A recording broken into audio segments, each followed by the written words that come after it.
ನಮಸ್ಕಾರ ರಿವ್ಯೂ ಚಾನೆಲ್ಗೆ ಸ್ವಾಗತ. ನಾನು ಸೌಖ್ಯ ಗಾಂವ್ಕರ್. ಹೈಕಮಾಂಡ್ಗೆ ಕೊನೆಗೂ ಬಿಸಿ ಮುಟ್ಟಿಸುವಲ್ಲಿ ಯಶಸ್ವಿಯಾದ ಸತೀಶ್ ಜಾರಕಿಹೊಳಿ. ಹೈಕಮಾಂಡ್ ಈಗ ಸತೀಶ್ ಜಾರಕಿಹೊಳಿ ಹಾಕಿದ ಗುಟುರಿಗೆ ಮಣಿದಿದೆ ಅನ್ನೋದಂತೂ ಸ್ಪಷ್ಟವಾಗಿ ಕಾಣಿಸ್ತಾ ಇದೆ. ಡಿ.ಕೆ. ಶಿವಕುಮಾರ್ ಅವ್ರಿಗೆ ಅಸಲಿ ಸಂಕಷ್ಟ ಏನದು? ಹಾಗಾದ್ರೆ ದಿಢೀರ್ ಅಂತ ಹೈಕಮಾಂಡ್ ನಾಯಕರೇ ರಾಜ್ಯಕ್ಕೆ ಆಗಮಿಸಿರುವ ಬೆಳವಣಿಗೆ. ಬೆಳಗಾವಿ ಮೀಟಿಂಗ್ ಸೀಕ್ರೆಟ್ ಮಾಹಿತಿ ಮುಂದೆ ಇಡ್ತಾ ಇದೀವಿ. ಮಿಸ್ ಮಾಡಿದ್ರೆ ನಮ್ಮ ಚಾನಲ್ನ ಸಬ್ಸ್ಕ್ರೈಬ್ ಮಾಡಿ ನಿಮ್ಮ ಅಭಿಪ್ರಾಯ ಕಮೆಂಟ್ ಮಾಡಿ ತಿಳಿಸಿ. ವೀಕ್ಷಕರೇ, 2 ದಿನಗಳಿಂದ ಆಗಿರೋ ಸಂಪೂರ್ಣ ಕಾಂಗ್ರೆಸ್ನ ಬೆಳವಣಿಗೆಗಳನ್ನು ನೀವು ಗಮನಿಸಿದ್ದೀರಿ. ನಾವು ಕೂಡ ಕ್ಷಣದ ಅಪ್ಡೇಟ್ ನಿಮ್ಮ ಮುಂದೆ ಇಟ್ಟಿದ್ದೀವಿ. ಸತೀಶ್ ಜಾರಕಿಹೊಳಿ ಮೊದಲ ಬಾರಿಗೆ ಓಪನ್ ಆಗಿ ಮಾತಾಡಿದ್ರು. ಆಮೇಲೆ ಅವ್ರು ಏನೇ ಯೂಟರ್ನ್ ತಗೊಂಡು ಹೈಕಮಾಂಡ್ ಕಾಲ್ ಬಂತು ಅನ್ನೋ ಥರದಲ್ಲಿ ಡ್ಯಾಮೇಜ್ ಕಂಟ್ರೋಲ್ ಪ್ರಯತ್ನ ಮಾಡಿರಬಹುದು. ಬಟ್ ಅವ್ರಿಗೆ ಗೊತ್ತಿತ್ತು ನಾನು ಮಾತಾಡಿದ್ರೆ ಅಲ್ಲಿಂದ ಫೋನ್ ಬರದೇ ಇರುತ್ತಾ. ಸುರ್ಜೇವಾಲಾ ಅವರು ಬಂದು ಏನು ಮಾತಾಡಬಾರ್ದು ಅಂತ ಹೇಳಿ ಹೋದ್ಮೇಲೆ ಹೆಚ್ಚು ಮಾತಾಡಿದ್ರು. ಯಾವಾಗಲೂ ಮಾತಾಡದೇ ಇದ್ದ ಸತೀಶ್ ಜಾರಕಿಹೊಳಿ. ಹಾಗಾದ್ರೆ ಕಾಲ್ ಬರುತ್ತೆ ಅನ್ನೋದು ಎಕ್ಸ್ಪೆಕ್ಟೆಡ್. ಸೊ ಹೇಳೋದನ್ನು ಹೇಳಿ ಆಮೇಲೆ ಆಯ್ತು ನಾನು ಹಂಗೆ ಹೇಳಿಲ್ಲ ಅಂತಾರೆ ಸತೀಶ್ ಜಾರಕಿಹೊಳಿ ಅವರು. ಅದು ಎಲ್ರಿಗೂ ಗೊತ್ತಾಗಿರೋದೆ. ಸೊ ಸತೀಶ್ ಜಾರಕಿಹೊಳಿ ಅವರು ಏನು ಹೇಳಬೇಕು ಕ್ಲಿಯರ್ ಆಗಿ ಹೇಳಿದ್ರು. ಫುಲ್ ಟರ್ಮ್ ಅಧ್ಯಕ್ಷರು ಬೇಕು ಅಂದರೆ ಡಿ.ಕೆ. ಶಿವಕುಮಾರ್ ಅವರ ಅವಧಿ ಮುಗಿದಿದೆ, ಕಂಟಿನ್ಯೂ ಆಗ್ತಿದ್ದಾರೆ. ಒಂದೋ ನೆಕ್ಸ್ಟ್ ಅವಧಿಗೂ ಅವರೇ ಅಂತ ಘೋಷಣೆ ಮಾಡಲಿ, ಇಲ್ಲ ಅಂದರೆ ಬದಲಾವಣೆ ಮಾಡ್ತೀವಿ ಇಂಥ ಸಮಯದಲ್ಲಿ ಅಂತ ಹೇಳಿಬಿಡ್ಲಿ.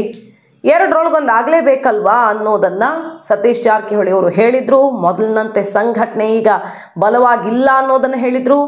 ಆಮೇಲೆ ಡ್ಯಾಮೇಜ್ ಕಂಟ್ರೋಲ್ ಮಾಡುವಾಗಲೂ ಅವ್ರು ಹೇಳಿದ್ದೇನು, ಪಕ್ಷ ಸಂಘಟನೆ ಹಿತದೃಷ್ಟಿಯಿಂದ ಮಾತಾಡಿದೆ, ಆದರೆ ಡಿ.ಕೆ. ಇಳಿಲಿ ಅಂತೇನು ಹೇಳಲಿಲ್ಲ ನಾನು ಅಂತಾರೆ. ಸೊ ಸಂಘಟನೆ ಹಿತದೃಷ್ಟಿಯಿಂದ ಏನೋ ಒಂದು ಆಗಬೇಕು ಅಂದರೆ ಈಗ ಹಿತ ಇಲ್ಲ ಅಂತ ಅರ್ಥ ಅಲ್ವಾ. ಸೊ ಅವರು ಮಾತನ್ನು ಅವರು ಬಿಟ್ಟುಕೊಟ್ಟಿಲ್ಲ. ಕ್ರಮ ತಗೊಂಡ್ರೆ ತಗೊಳ್ಳಿ ಬಿಡಿ, AICC KFCC ಯಾರೇ ನೋಟಿಸ್ ಕೊಟ್ಟರು ಉತ್ತರ ಕೊಡ್ತೀವಿ, ಅದಕ್ಕೇನಂತೆ, ಅದೇನು ದೊಡ್ಡ ವಿಷಯನ?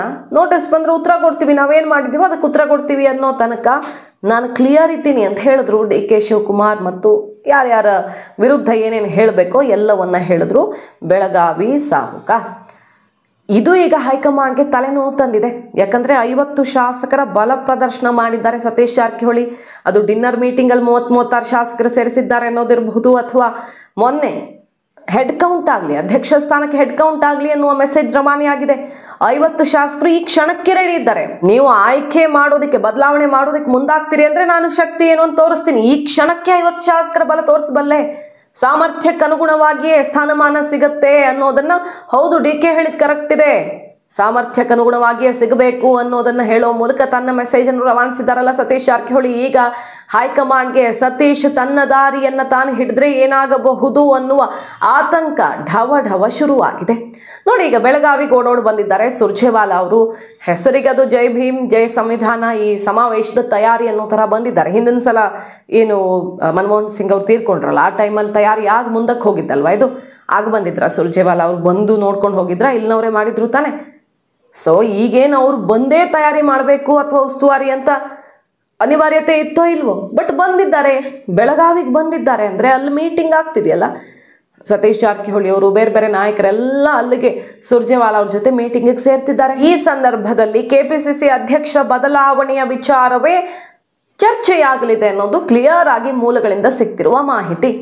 ಹೈಕಮಾಂಡ್ನ ಪರವಾಗಿ ಈಗ ಸತೀಶ್ ಜಾರಕಿಹೊಳಿ ಅವರ ಮನವೊಲಿಸೋದು ಅನಿವಾರ್ಯವಾಗಿದೆ. ನಿನ್ನೆಯಷ್ಟೇ KPCC ಕಾರ್ಯಾಧ್ಯಕ್ಷ ಏನಂತ ಹೇಳಿದ್ರು, ಯಾರ್ಯಾರು ಶಿಸ್ತು ಉಲ್ಲಂಘನೆ ಮಾಡಿದ್ದಾರೋ ಅವ್ರಿಗೆಲ್ಲ ಪತ್ರಿಕಾ ಪ್ರಕಟಣೆ ಮೂಲಕ ನಿಮ್ಮ ಸಾಧನೆ ಏನು, ಇಲಾಖಾವಾರು ಮತ್ತು ಪ್ರಣಾಳಿಕೆಯ ಭರವಸೆಗಳನ್ನು ಏನೇನು ಈಡೇರಿಸಿದಿರಿ, ಜಿಲ್ಲಾ ಪ್ರವಾಸದ ಸಂದರ್ಭದಲ್ಲಿ ಎಷ್ಟು ಸಲ ಪಕ್ಷದ ಕಚೇರಿಗೆ ಭೇಟಿ ಕೊಟ್ಟಿದ್ದೀರಿ, ಎಲ್ಲ ವಿವರಣೆ ಕೊಡಿ ಅಂತ ಕೇಳಿ ಆಮೇಲೆ ಶಿಸ್ತು ಕ್ರಮ ಅಂತ ಬೇರೆ ಹೇಳಿದ್ರಲ್ಲ. ಇವತ್ತು ರಣದೀಪ್ ಸುರ್ಜೇವಾಲಾ ಅವ್ರು ಹೇಳ್ತಾರೆ, ಚೇಚೆ ಯಾವ ಮಿನಿಸ್ಟರ್ಗಳ ವಿರುದ್ಧ ಕ್ರಮ ಮತ್ತೊಂದು ಮಾತೇ ಇಲ್ಲ ಅಂತ.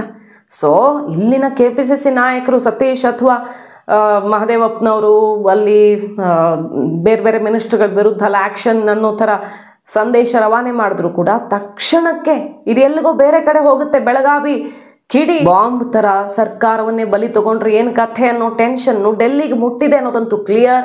ಕೂಡಲೇ ಓಡೋಡು ಬಂದಿದ್ದಾರೆ ಸುರ್ಜೇವಾಲಾ ಅವರು. ನೋಡಿ, ಈಗ ಸತೀಶ್ ಜಾರಕಿಹೊಳಿ ಅವ್ರ ಜೊತೆಗೆ ಮಾತಿಗಳಿದ್ದಾರೆ. ಅವರನ್ನು ಸಮಾಧಾನ ಮಾಡುವಂಥ ಕೆಲಸವನ್ನು ರಣದೀಪ್ ಸುರ್ಜೇವಾಲಾ ಅವರು ಮಾಡಲೇಬೇಕಾಗಿದೆ ಈಗ. ಯಾಕಂದರೆ ಪಕ್ಷದಲ್ಲಿ ಈಗ ನಾವು ದೊಡ್ಡ ಕೊಡುಗೆ ಕೊಟ್ಕೊಂಡು ಬಂದಿದ್ದೀವಿ, ಸೈಲೆಂಟ್ ಆಗಿದ್ದೀವಿ ಇಷ್ಟು ದಿನ, ಇನ್ನೂ ನಾವು ಕ್ಲೇಮ್ ಮಾಡ್ತಿದ್ರೆ ಹೆಂಗೆ ಅಂತ ಅವ್ರು ಹೇಳ್ತಿರೋದು. ಕೆಲವರು ಪ್ರಚಾರ ತಗೊಳ್ತಿರಬಹುದು, ಬಟ್ ನಾವು ನಮ್ಮ ಸ್ವಂತ ಖರ್ಚಿನಲ್ಲಿ ಪಕ್ಷಕ್ಕೆ ಬಹಳಷ್ಟು ವರ್ಷಗಳಿಂದ ಕೊಡುಗೆ ಕೊಟ್ಕೊಂಡು ಬಂದಿದ್ದೀವಿ, ಪ್ರಚಾರಕ್ಕೆ ಇರೋದಿಲ್ಲ, ಬಟ್ ಈಗ ಅನಿವಾರ್ಯವಾಗಿ ನಾವು ಮಾತಾಡಬೇಕಾಗಿದೆ ಅಂತ ಅವ್ರು ಹೇಳ್ತಾ ಇರೋದಲ್ವ. ಈಗ ನಮ್ಮ ಮುಂದೆ ಬೆಳೆದವರೇ ನಮ್ಮನ್ನು ಓವರ್ಟೇಕ್ ಮಾಡೋದಕ್ಕೆ ಶುರು ಮಾಡಿದ್ದಾರೆ ಅನ್ನೋ ರೀತಿಯ ಮನಸ್ಥಿತಿ ಇರಬಹುದು. ಬೆಳಗಾವಿ ರಾಜಕಾರಣದಲ್ಲಿ ಕಿಡಿ ಹೊತ್ತುಕೊಂಡಿದೆ. ಹಿಂದಿನ ಸಲ ಏನಾಗಿತ್ತು ರಮೇಶ್ ಜಾರಕಿಹೊಳಿ ಅವರ ವಿಚಾರದಲ್ಲಿ, ಈಗ ಏನಾಗ್ತಿದೆ ಎಲ್ಲ ನೋಡಿದ್ದೀವಿ ನಾವು. ಸೊ ಸತೀಶ್ ಜಾರಕಿಹೊಳಿ ಅವರು ಮತ್ತೊಂದು ಹೆಜ್ಜೆ ಇಡುವ ಮುನ್ನ ಸಮಾಧಾನ ಮಾಡಬೇಕಾಗಿದೆ. ಸೊ ಬಂದಿದ್ದಾರೆ ನೋಡಿ. ಈಗ ಪರಮೇಶ್ವರ್ ಅವ್ರ ಬಾಯಲ್ಲಿ ಏನು ಬಂತು, ನನ್ನನ್ನು ಹಿಂದೆ ಕಂಟಿನ್ಯೂ ಮಾಡಿದ್ರು, ಅವ್ರನ್ನ ಕಂಟಿನ್ಯೂ ಮಾಡಿದ್ರಲ್ಲ, ಅವಧಿ ಮುಗಿದ ಮೇಲೆ ಮತ್ತೆ ವಿಸ್ತರಿಸಿದ್ರಲ್ಲ, ಆಗ ನಾನು ಸಚಿವ ಸ್ಥಾನ ಬಿಟ್ಟುಕೊಟ್ಟಿದ್ದೆ. ದೊಡ್ಡ ಜವಾಬ್ದಾರಿ ಇದು, ಅಧ್ಯಕ್ಷ ಸ್ಥಾನ ಅಂದರೆ ದೊಡ್ಡ ಜವಾಬ್ದಾರಿ. ಡಿ ಕೆ ಶಿವಕುಮಾರ್ ಅವ್ರಿಗೇನಿರೋದು ಸಣ್ಣ ಸಣ್ಣ ಖಾತೆನ, ಅದು ದೊಡ್ಡ ದೊಡ್ಡ ಖಾತೆಗಳು. DCM, KPCC ಅಧ್ಯಕ್ಷ, ಇಷ್ಟೆಲ್ಲ ನಿಭಾಯಿಸೋಕ್ಕಾಗತ್ತಾ? ನಾನು ಹಿಂದೆ ರಾಜೀನಾಮೆ ಕೊಟ್ಟಿದ್ನಲ್ಲ ಅನ್ನೋದನ್ನು ನೆನಪಿಸಿದ್ರು. ಆ ಮೂಲಕ ಸತೀಶ್ ಜಾರಕಿಹೊಳಿ ಹೇಳಿದ ತಪ್ಪೇನಿದೆ, ಪೂರ್ಣಾವಧಿ ಅಧ್ಯಕ್ಷರು ಬರಲಿ ಅನ್ನೋದನ್ನು ಕ್ಲಿಯರ್ ಮಾಡ್ತಿದ್ದಾರೆ. ಪರಮೇಶ್ವರ್ ಅವರು ಮತ್ತೆ ಸೆಡ್ ಹೊಡೆದ್ರು. ಈ ಕಡೆ ಮಹದೇವಪ್ಪನವರು ಅವರದ್ದೆಲ್ಲ ರಿಯಾಕ್ಷನ್ ನೋಡ್ತಾ ಇದ್ದೀವಿ. ರಾಜಣ್ಣವರಂತೂ ನೇರ ಹೇಳಿಬಿಟ್ಟಿದ್ದಾರೆ.